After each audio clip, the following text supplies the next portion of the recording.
জালো আগুন জ্বালো জালো রে জালো আগুন জ্বালো লড়াই হবে আজাদি কুয়েত কি চায় আজাদি কুয়েত কি চায় আজাদি এই পর্যায়ে লাইভে যুক্ত হয়ে আমাদের মাঝে বক্তব্য রাখবেন কুয়েটে অনশনরত শিক্ষার্থী সৈকত।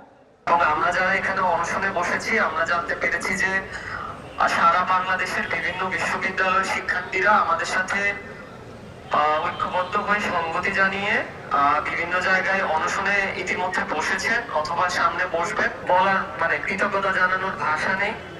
এটা আসলে ভবিষ্যতে একটি দৃষ্টান্ত হয়ে থাকবে সন্ত্রাসের বিরুদ্ধে, নৈরাজ্যের বিরুদ্ধে এবং স্বৈরাচারী ডিসিদের বিরুদ্ধে সারা বাংলাদেশ যাতে কুয়েট একটি দৃষ্টান্ত হয়ে থাকে এই প্রত্যাশা ব্যক্ত করি এবং সকলকে আবারও কৃতজ্ঞতা সংগতি জানানোর জন্য।